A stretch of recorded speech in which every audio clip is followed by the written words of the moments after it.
উত্তর আয়ারল্যান্ডের বেলফাস্টে এর ঘটনায় গুরুতর আহত যুবক স্টেফেন ওগিলভি এর পরিবার শহর জুড়ে যে ছড়িয়ে পড়েছে সহিংসতা ও দাঙ্গা তার বিরুদ্ধে শান্ত থাকার আহ্বান জানিয়েছেন।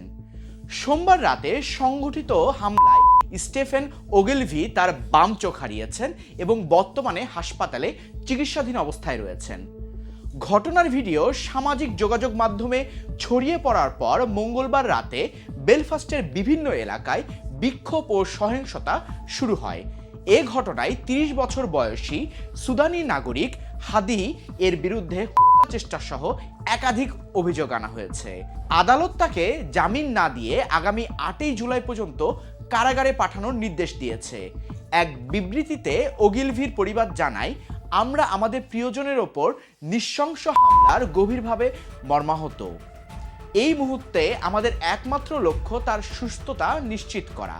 পরিবারটি স্পষ্টভাবে জানিয়েছে যে হামলার প্রতিক্রিয়ায় যে সহিংসতা, অস্থিরতা বা বিভাজন হয়েছে তা তারা সমর্থন করে না। তারা বলেন, আমরা চাই না এই মর্মান্তিক ঘটনাকে ঘিরে কোনো ধরনের দাঙ্গা বা বিশৃঙ্খলা হোক। শান্তিপূর্ণ প্রতিবাদই একমাত্র গ্রহণযোগ্য পথ হিসাবে তারা দেখছে। একই সঙ্গে তারা অভিবাসীদের অবদানের কথাও উল্লেখ করে বলেন, আমাদের দেশে বহু অভিবাসী আছেন যারা স্বাস্থ্যসেবা, আতিথেয়তা ও অন্যান্য গুরুত্বপূর্ণ খাতে মূল্যবান অবদান রাখছেন। আমরা চাই না এই ট্র্যাজেডি মানুষকে বিভক্ত করার বা বিদ্বেষ ছড়ানোর হাতিয়ার হয়ে উঠুক। এদিকে হামলার ঘটনায় জরুরি সেবাকর্মীদের ওপর হামলা জানিয়ে আদালতের বিচারক কঠোর সতর্কবার্তা দিয়েছেন। তিনি বলেছেন, সহিংসতায় জড়িতদের বিরুদ্ধে কঠোর ব্যবস্থা নেওয়া হবে এবং দোষীদের কারাদণ্ডের মুখোমুখি হতে হবে।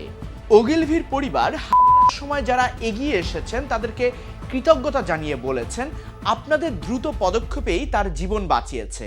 আমরা কখনোই তা ভুলব না।